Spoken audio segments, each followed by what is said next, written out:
कोच्चि की शिक्षिका हूँ।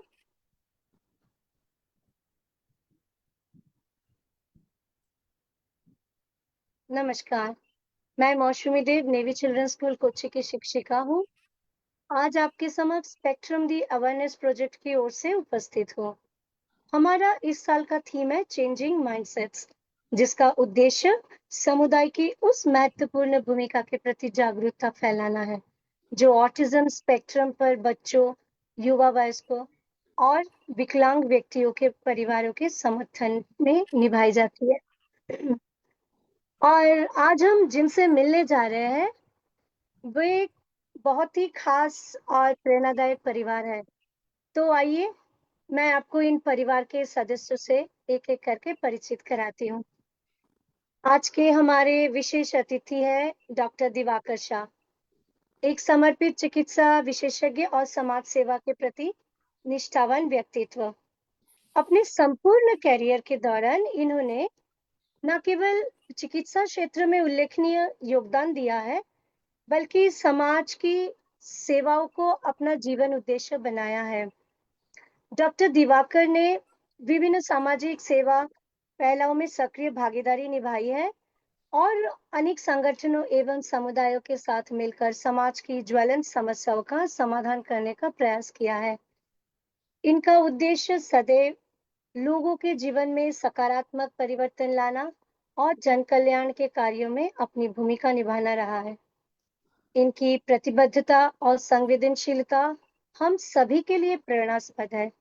डॉक्टर दिवाकर उन लेखकों में से एक हैं, जिन्होंने एक दुनिया ऐसी भी नामक पुस्तक के लेखन में योगदान दिया है, जो कि पालकों की नजरों से देखी गई विशिष्ट बालकों की संवेदनशील और प्रेरणादायक दुनिया को उजागर करती है। हम डॉक्टर दिवाकर शाह का स्वागत करते हैं और उनके योगदान के लिए हृदय से आभार प्रकट करते हैं। और आज हमारे बीच दो और खास व्यक्तित्व भी मौजूद है, जिनका परिचय कराना मेरे लिए गर्व की बात है। श्रीमती प्रज्ञा शाह, ये बीकॉम स्नातक है, एक गृहिणी है, जिन्होंने अपने परिवार को सहेजने और संवारने में अपना संपूर्ण बलिदान समर्पित किया है। उनका अनुभव, धैर्य और जीवन दृष्टिकोण हम सभी के लिए प्रेरणादायक है। और फिर हमारे आज का जो मुख्य अतिथि है, वो विषय श्री भौमिक शाह है, जो एक कुशल तैराक है। वे क्लब और स्कूल दोनों में अपनी तैराकी के लिए बेहद लोकप्रिय है। उनका समर्पण और अनुशासन युवा पीढ़ी के लिए एक मिसाल है। इन दोनों व्यक्तियों को हमारे साथ होना हमारे लिए सम्मान की बात है। तो मैं तहे दिल से आप तीनों का यहाँ पर स्वागत करती हूँ।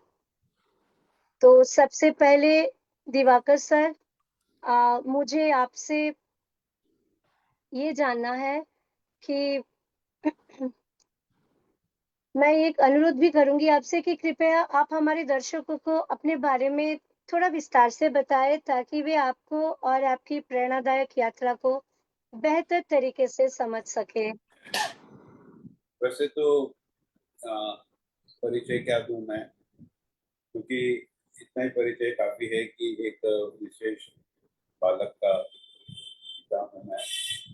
और शुरुआत में जब भौमिक हमारे जीवन में आया, तब ये लगता था कि भगवान ने हमें क्यों भेजा ऐसा ही बालक।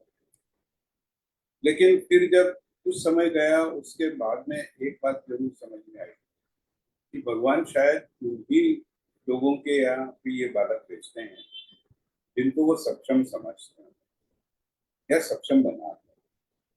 तो इसीलिए मैं तो हमेशा ही कहता हूँ कि ये भगवान की खुद की डिजाइन है, इसके अंदर उसने हमें फिट करने की कोशिश की।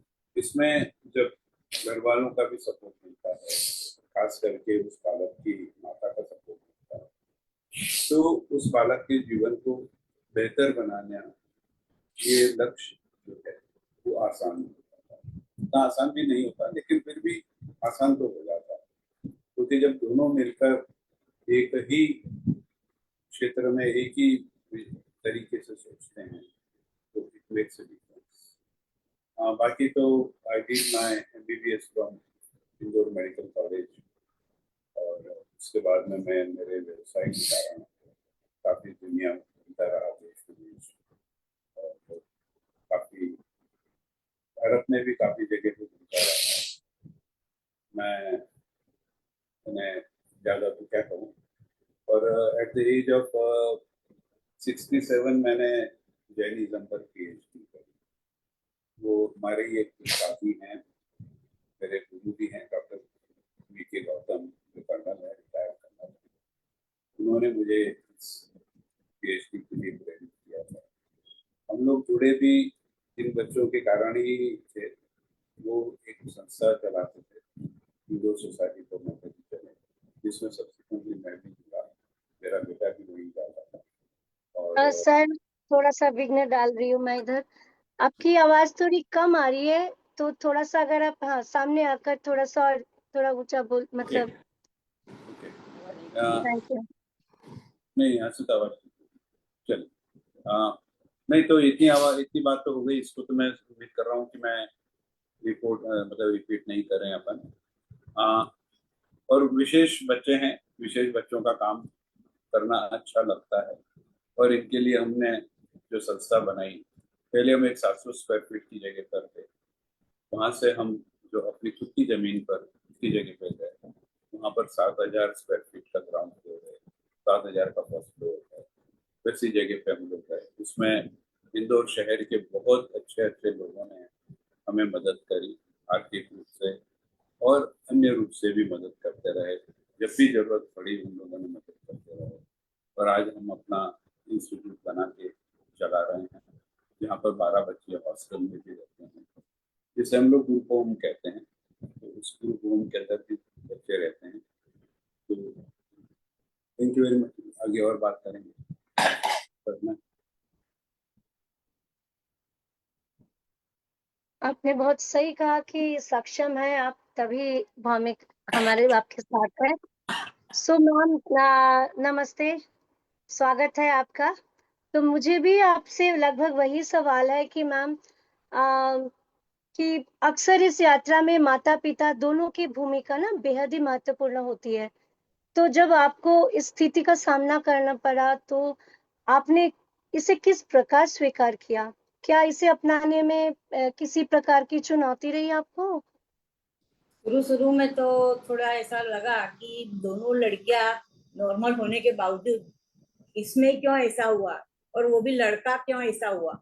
जब लड़कियां इतनी नॉर्मल है, पढ़ाई लिखाई सब में वो अच्छी थी, तो पर बच्चा ही क्यों ऐसा हुआ। मेरे भाइयों के घरों में सब बच्चे नॉर्मल, तो मेरे ही घर में क्यों ऐसा। मेरे को तो फिर मैंने सोचा अपने गए जन्म का कुछ ऐसा कर्म होंगे कि जो अपने को भगवान यही अपने को बोलता था कि आप यही कर लो, आपका जो कर्म है उसका हिसाब आप यही कर लो, तो वही सही है।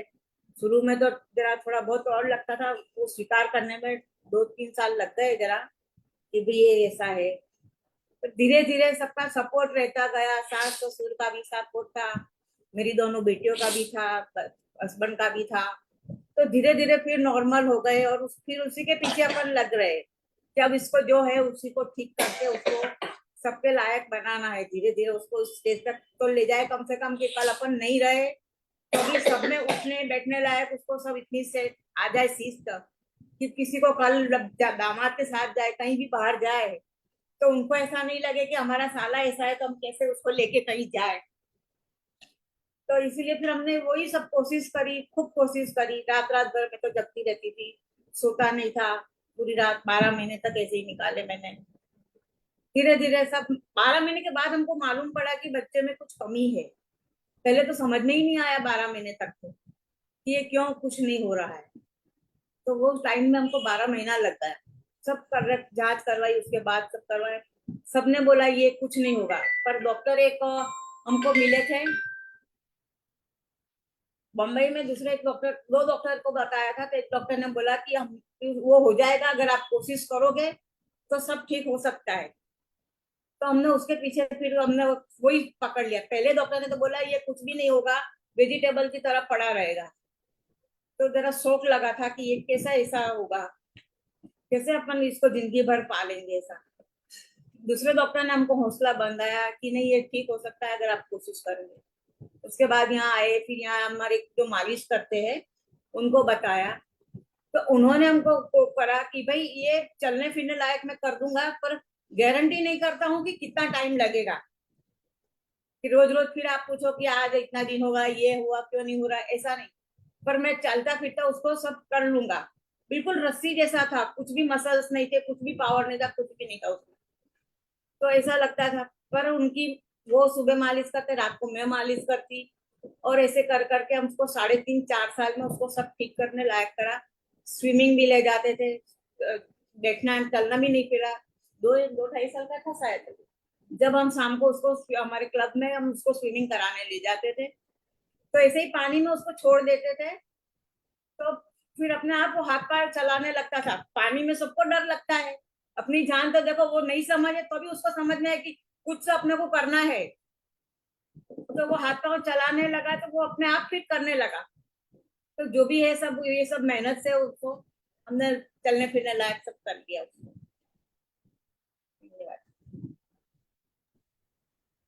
तो सर मैं आपने जो अपनी कहानी अभी साझा की है तो उसी पे मैं पूछूंगी कि कि आप क्या आपने अपने जीवन और अनुभव के बारे में भी आप थोड़ा सा बताइए, ताकि मतलब ऑलरेडी आप बता चुके हैं। तो जब आपने भी अपने बच्चे के बारे में ऐसे जाना, तो आपने इस स्थित प्रज्ञ दृष्टिकोण जो आपका है तो उसे अपनाते हुए किस प्रकार उसे स्वीकार किया और आत्मसात किया है? तो इस यात्रा में आपके लिए सबसे महत्वपूर्ण सीख क्या थी सर?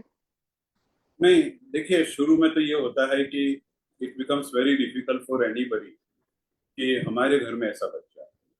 ये एक्सेप्ट करना अपने आप में थोड़ा सा कष्टदायी भी रहता है, और विश्वास भी नहीं होता। कई बार दूसरे ऑल्टरनेटिव्स देखते हैं, ये है वो है, उसके अंदर कैल्शियम की कमी है, फलाना है, ढिमका है, यूं हो जाएगा यूं हो जाएगा, थोड़े से डिलेड माइलस्टोन्स हैं। मतलब अपने मन को जितना हो सके उतना समझाने की कोशिश करते हैं। लेकिन फिर क्या होता है कि धीरे धीरे जब आपको यथार्थ से आपका सामना होता है, तो यथार्थ के सामने फिर आपके पास में दो ही ऑल्टरनेटिव होते हैं कि या तो आप हार मान लो या उसको चैलेंज करो। तो हमने यही सोचा कि नहीं, हम इसके पीछे मेहनत करेंगे, चैलेंज करेंगे। तो हमने जब ये बैठता भी नहीं था ठीक से, थोड़ा सा एक स्पेशल चेयर बनवाई थी, डाइनिंग टेबल पे वो चेयर लगाते थे हम, और पूरा परिवार शाम के टाइम पे खाना खाने साथ में बैठता था। और ये हमारा मतलब मेक श्योर था कि वो अलग नहीं रहेगा, वो भी बैठेगा, उसके उसकी भी छोटी सी प्लेट लगेगी, उसकी चम्मच रहेगी, उसकी थाली में खाना परोसा जाएगा। वो भी हमको देख देख के, उसकी बहनों को देख के, हमको देख के खाना खाने की कोशिश करता था। और ये मतलब we wanted him to be a part of the family, ये सेंस हम देना चाहते थे उसे। तो वो सेंस देने की कोशिश करी। तो maybe the part of the his upbringing is कि वो फैमिली बॉन्डिंग भी हुआ। तो आज भी उसका फैमिली बॉन्डिंग उसके दोनों बहनों के साथ में बहुत एक्स्ट्रा ऑर्डिनरी है। दिन में एक बार यदि बात नहीं करता है तो उसे चैन नहीं पड़ता है। लेकिन इस तरीके के जो प्रयोग थे ये करते रहे हम। स्विमिंग का जैसे प्रज्ञा ने बोला ही है, ये इसका मैंने बोला, एक्सरसाइज के बारे में बोला उसका। उसके बाद में जब हमने उसको नॉर्मल स्कूलों में रखना शुरू किया, तो वहां से मतलब वो एक्सेप्ट नहीं कर पाया, वो घुल मिल नहीं पाया। तो हमने फिर सोचा कि उसे स्पेशल स्कूल में रखेंगे। He was kept in special school. थोड़ा थोड़ा जब बड़ा होने लगा, तो we wanted him to be absolutely independent. जो प्रज्ञा ने कहा कि बाहर भी कहीं जाए तो कम से कम ही वुड बी बिहेविंग नाइसली और just as a normal person. तो उसके बाद में हमने जूनागढ़ में एक बहुत अच्छी संस्था है, मंगल मूर्ति विकलांग ट्रस्ट करके, श्री धीरूभाई पटेल उस संस्था को चलाते हैं। वहाँ पे हमने इससे 2 साल रखा, और जब गुजरात में भूकंप आया और तब फिर हम उसे इंदौर वापस लेके आए, तब तक वो वहीं रहा। उसके कारण वहाँ पे रहने से उसका ये हो गया कि he became independent like anything. और सुबह उठना, अपनी चादर ठीक करना, घड़ी करके रखना, अपने कपड़े ठीक रखना, अपने टॉवेल लेके आना है, मतलब everything he would do on his own. आज हमको बोलना पड़ता है कि जाओ ले आओ करो, लेकिन most of the time he does it on his own. रोज शाम को जैसे स्विमिंग पूल में जाता है, हमारे साथ में आता है, तो वो अपनी बैग मतलब जमा लेता है। उसका लॉकर है, वो लॉकर ऑपरेट कर देता है, और मेरी बैग जमा देता है। मतलब उसको ये भी मालूम रहती है कि यदि मेरी वाइफ ने मेरी मदर की यदि साड़ी पहनी तो वो पार्ट से पूछ लेता है कि आज बाकी साड़ी कैसे पहनी है। इतना ध्यान रहता है उससे। और एक बार नहीं, ये 11 बार हो चुका है ऐसा कि दोनों में से सास बहू ने एक दूसरे की यदि साड़ी एक्सचेंज करी है तो you will point it out. मैं नहीं मालूम करता, मुझे नहीं मालूम होती है कि ये साड़ी प्रज्ञा की थी या मम्मी की थी। तो this is how it is. ये करते रहे, लेकिन चैलेंज जो मैंने शुरुआत में भी कहा था, कि आप यदि मन में सोच लो कि करना है तो इट कैन बी। छोड़ दो तो भी ठीक है, वो बच्चा वेजिटेबल बनते रह जाएगा। और आज हमारे क्लब के अंदर ही जो हमारे साथ में रोज आता है, तो आज मैं यदि आपसे ये कह दूं कि मैं जितने लोगों को जानता हूँ उससे ज्यादा लोगों को वो जानता है, और उससे कोई शर्म नहीं आती, डर नहीं लगता। हाय हेलो करेगा, बहुत अच्छे से प्रेम से बात कर लेगा। That's it.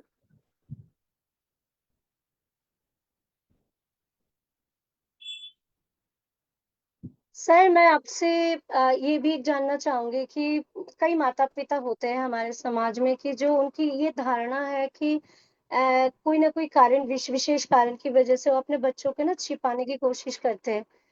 तो लेकिन आपने ना केवल पुत्र को खुले दिल से उसे स्वीकार किया, बल्कि उन्हें समाज में एक सकारात्मक पहचान भी दी है उसे। तो इस निर्णय के पीछे आपकी क्या प्रेरणा रही होगी सर? अगर अगर हमसे साझा कर सके तो? नहीं, बहुत लोग देखिए इससे हमारे साथ उपकृत हैं। में ये हुआ कि हमने, जैसे मैंने स्विमिंग पूल में लेके जाना शुरू किया था, और that was the beginning of his exposure to society. क्योंकि वो चल फिर नहीं सकता था, तो हम हर शादी वगैरह में तो बहुत ज्यादा ले नहीं जा पाते थे। लेकिन उसको जब स्विमिंग पूल लेकर जाने लगे, तो तब से वो क्लब के जो दूसरे मेंबर्स थे उनको भी पहचानने लगा। कुछ लोग उसके साथ में मस्ती करते थे, ये भी पानी में मस्ती करता था। और जब हमको ये भरोसा हो गया कि डूबेगा नहीं, तो हम इसको छोड़ देते थे, और डीप के अंदर भी he used to swim like anything. तो उससे जो उसका सोशल एक्सपोजर हुआ, तो हमको ये लगा कि हम ऐसी कोई, हमने कोई गलती तो करी नहीं है, कोई ऐसी कोई बात है नहीं जिसे छुपाया जाए। और समाज से छुपाने की जगह पे बेहतर है कि हम गर्व से कह पाए कि हाँ हमारा बच्चा है, और हमारे बच्चे के साथ में कुछ विशेष तकलीफ है, और उस तकलीफ को हम कोशिश कर रहे हैं कि ठीक हो जाए। नहीं होता है तो जितना है उतने को भी एक्सेप्ट करें, और करना बोलेगी इसमें ज्यादा। एक बात मैं और बताऊंगी, अगर बच्चे को अपन घर में छुपाएंगे तो वो उसका डेवलपमेंट ही नहीं होगा। उसको जितना अपन बाहर ले जाएंगे उतना वो सब बाहर सीखेगा। जो भी बच्चे रहते हैं बचपन में ही जो सीखते हैं, आज अपने नॉर्मल बच्चे भी बाहर ले जाते हैं तो वो सब देख के ही सीखते हैं। अगर इन इन बच्चों को भी अपन ले जाओ तो वो देख के सीखते जरूर है, पर अपन ले जाते नहीं है, इसीलिए नहीं वो सीख पाते हैं। मैं तो यही बोलती हूँ, कैसा भी बच्चा हो पहले बाहर ले जाओ, खुले में उसको रखो, वो सब ऑब्जर्व करते ही वो अपने अपने, अपन सोचते कि ये क्या समझेगा, ये क्या करेगा, पर वो अपने दिमाग से जितना भी उनको समझ है वो करते हैं। उनको देख के भी करते, जैसे अपन स्कूल में भी रखते हैं, ऐसे ही बच्चे को भी स्कूल में भी रखते हैं। जो टीचर जो बोलते हैं वो करते हैं ना, उनको फॉलो करते हैं वो बच्चे। तो अपन खुद ही इसे जो प्रैक्टिकल नॉलेज है वो अपन बाहर ले जाके कर सकते हैं। तो उनको बाहर ले जाओ और करो तो करेंगे ही, पर बचपन से उसको आदत डालना पड़ेगी। आप सोचो कि अब 5-10 साल 15 साल नहीं ले गए, अब ले जाए अब करे, तो नहीं होगा। वो शुरू से ही आपको करना पड़ेगा। मैं एक एग्जांपल बताऊं, मैं पहली बार अमेरिका इसको लेके गई थी, मैं और ये दो, मेरे को पहले बहुत डर लगता था कि अब इसको मैं एयरपोर्ट पे कैसे छोड़ूंगी। अब मेरे को इतना वेटिंग पीरियड है मेरा 6-7 घंटा।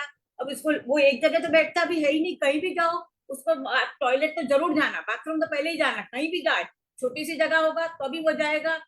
तो मैं यही सोचू ये बार बार इसे 6-7 घंटे में मैं इसके पीछे कितना घूमूंगी, रात भर मेरे को रहना है इसके साथ, एयरपोर्ट पे ही बिताना है। तो मैंने एक बार उसको बता दिया कि बेटा देख, यहाँ है टॉयलेट और मैं यहाँ बैठी हूँ, जहाँ वेटिंग लॉन्ज है वहां बैठी हूँ, तो तू यहाँ आ जाना। तो फिर मेरे को पहली बार मैं छोड़ रही थी, तो मैंने कहा क्या पता आएगा नहीं आएगा, तो मैंने दूर खड़े रह के मैंने ऑब्जर्व करा। वो जो गया और फिर जहां मैंने जगह बताई थी बराबर वो वहां आ गया। तो एक दो बार मैंने ऐसा करा प्रयोग, तो मैंने सोच समझ गई कि मैं अब वो बराबर रहेगा। फिर मैं रात भर आराम से मैं रह पाई। तो इन बच्चों को एक्सपोजर दोगे तो ही कुछ काम होगा, नहीं देंगे तो नहीं होगा, फिर वो अपने घर में ही इतने में ही रहेगा। हम लोगों ने एक बात और डिसाइड करी थी कि हम कहीं पे भी जाएंगे तो इसे जरूर साथ में लेके जाएंगे। मैंने हम जितनी विदेश यात्राएं करी, मेरी व्यवसाय के लिए होती थी बात अलग है, लेकिन मैं प्रज्ञा यदि कहीं पे भी जा रहे हैं तो यदि फिर वो सिंगापुर हो, मलेशिया हो, अमेरिका कहीं भी हो, लोकल भी कहीं भी दुबई हो, हो, लोकल में भी, वेरी शादी में भी शादी में तो कहीं मेरे इसको को लेके ढूंढना ही जाएंगे। नहीं पड़ता था। इतने बड़े मंडप में आज नॉर्मल बच्चे के पीछे भी माँ बाप घूमते हैं, पर मैं तो ऐसा बच्चा होने के बावजूद भी मैं कभी नहीं घूमे। हमको मालूम था कि ये बच्चे को, अपने को ऑब्जर्व करें कि अपने बच्चे को क्या आदत है। जैसे उसको कॉफी और पानी दोनों की चीज बहुत ज्यादा है, पर शादी में गए कॉफी पीना है पानी पीना है, तो हम सब काम हो जाने के बाद हम देखे तो वो वहीं मिलेगा, कहीं मंडप के बाहर भी नहीं जाएगा ना, कहीं नहीं मिले, वो वहीं मिलेगा। तो थोड़ा ये आपने तो बिल्कुल इसके सही ऊपर भी कहा। सोचना पड़ेगा। जी, जी, बहुत सही कहा मैम कि एक्सपोज़र देना है, बाहर जाएँगे, सबके साथ मिलेंगे, सबको देखेंगे, देख के सीखेंगे। और आप दोनों के लिए, हमारे लिए, सबके लिए प्राउड मोमेंट है। आपकी बेटी डॉक्टर निकी ने she is feeling very proud of you, both of you. She is proud of her parents. Thank you. Thank तो क्या मैं अभी भौमिक से 1-2 बात कर सकती हूँ? यू। हाँ हाँ, दीपू, ए दीपू, અહીંયા આવો, देख कर मैडम बुला रहे हैं। आया नहीं, તમે આમ કરો છો, क्या बात? અહીંયા आइए जल्दी। सर, आपने जो ये दिव्यांगता के क्षेत्र में आपने जो काम किए हैं, उसके लिए आपको बहुत सारी शुभकामनाएँ, थैंक यू, बधाई। Thank you. हेलो, कैसे हो? बढ़िया। भौमिक, वाह! बहुत अच्छा लगा।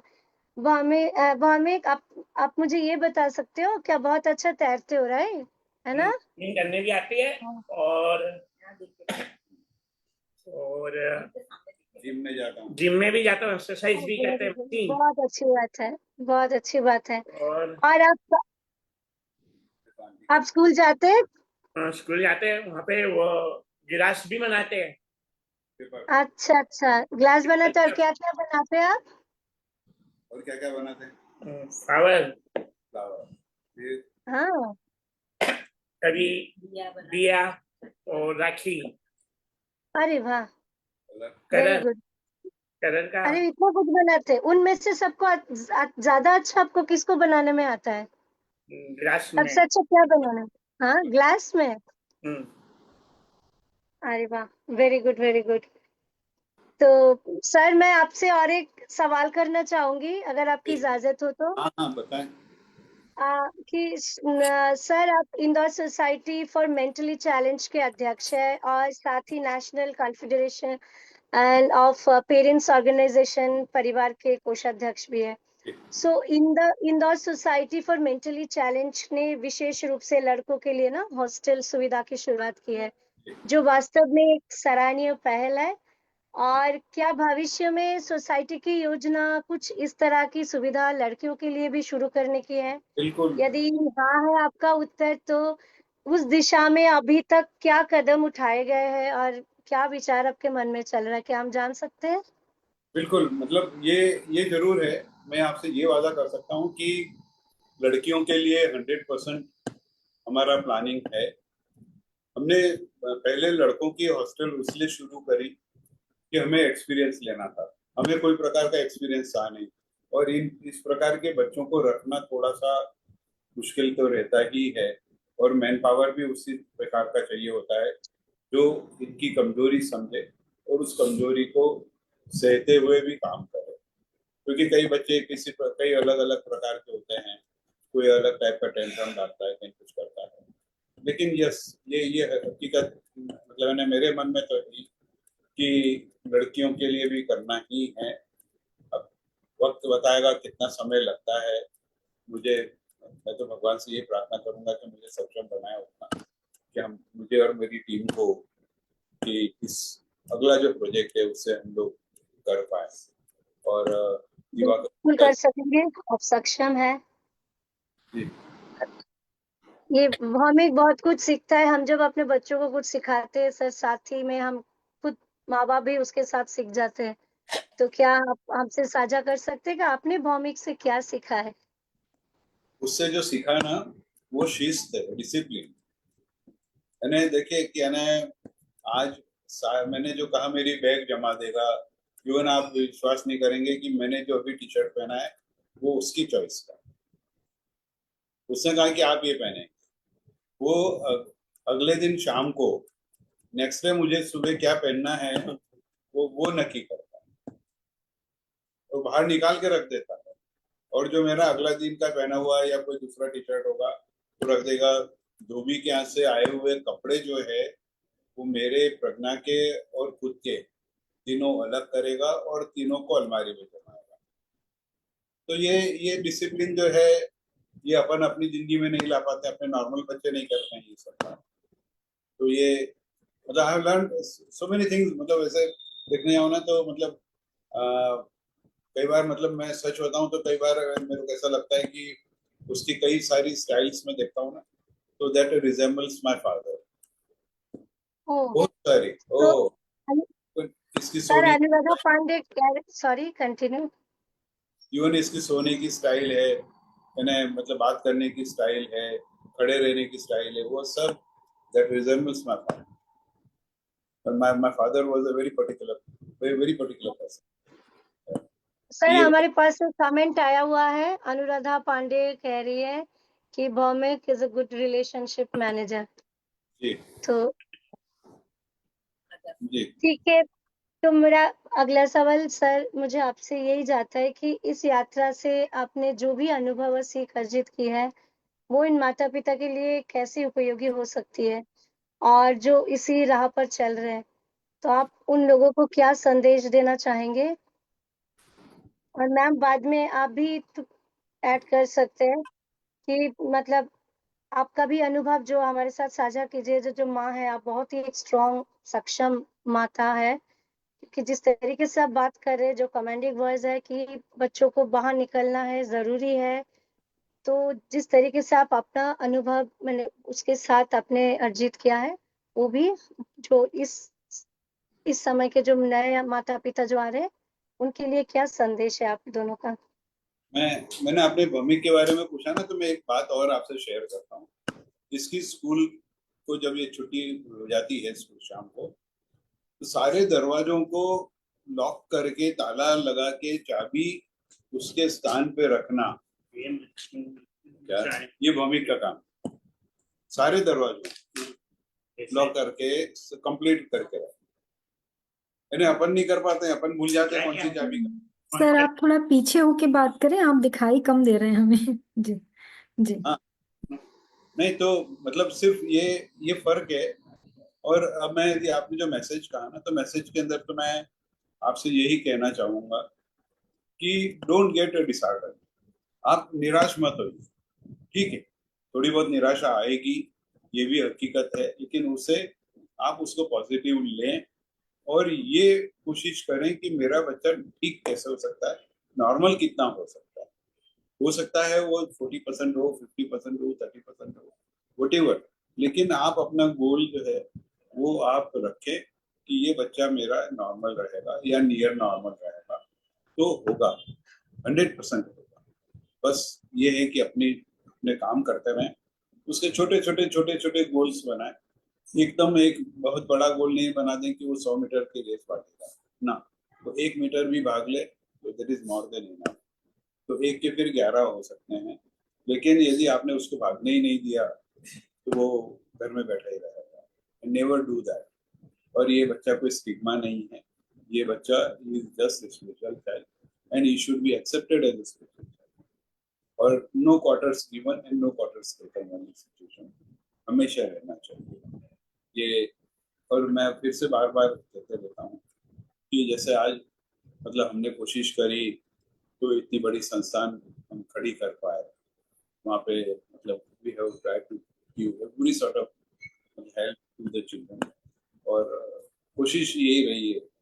और हमारा मेजर खर्च जो रहा है वो भी वोकेशनल ट्रेनिंग का ही जाता रहा है, क्योंकि एज एवरीबडी नोज कि जो मतलब एकेडमिक है बहुत ज़्यादा हो नहीं पाता है, और दूसरी चीज़ें भी हो नहीं पाती हैं, तो कम से कम वोकेशनल ट्रेनिंग से वो बच्चा कुछ सीख पाए, आजीविका उसकी मिल जाए, तो it should be taken as a child who is making some money, तो वो घर के अंदर भी उसकी इज्जत बढ़ जाती है। ये मेरी सोच है। Thank you. सर, हमारे पास कुछ कमेंट्स है, मैं आपको वो पढ़ के सुनाना चाहूंगी। आपकी जो बेटी है अवनी, बड़ी बेटी, शी इज वॉचिंग, वो देख रही है हमारा ये शो और वो बहुत ही खुश है। She is very happy to watch you both. Anuradha Pandey ji फिर से कह रही है कि भौमिक इज एक्सट्रीमली लविंग, वो बहुत ही स्वीट किड है, लविंग एंड स्वीट किड है, और talks to everyone he meets with full heart. So बहुत बहुत ही अच्छा लगा भौमिक के बारे में ये सुनकर। तो मैम, आप कुछ कहना चाहेंगी जो अभी इस समय गुजर रही स्थितियों से जो जा रही है ये माताएं, तो उनके लिए आपका कुछ संदेश है, कुछ बताना चाहेंगी? बस मैं तो यही कहूंगी कि बच्चा जैसे भी हो घर से उसकी शुरुआत करो, उसको अपने आप खड़े करने की कोशिश करो।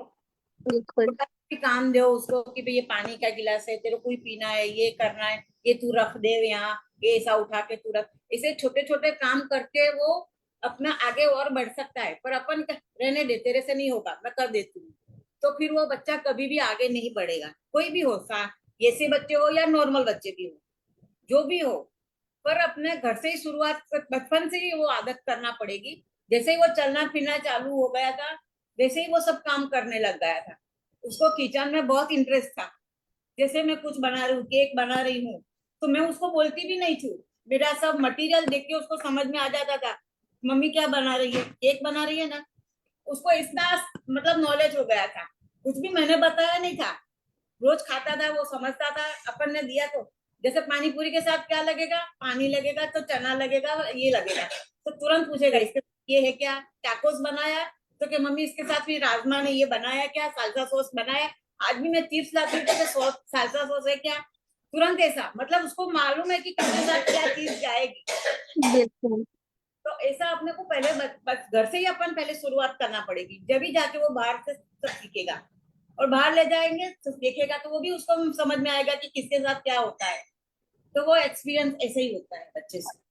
सुबह बिल्कुल। हाँ, बहुत ही अच्छा संदेश है। और रविंद्र दुबे जी से एक उन्होंने आपकी तारीफ करते हुए बताया कि डॉक्टर शाकी जीना इसी का नाम है। कृति में उल्लेखित ट्रेन वाली जो घटना बहुत ही प्रेरणादायक है। और बधाई दिवाकर भाई, यदि समय परमिट करता हो तो संक्षिप्त में दर्शकों को सुना दे।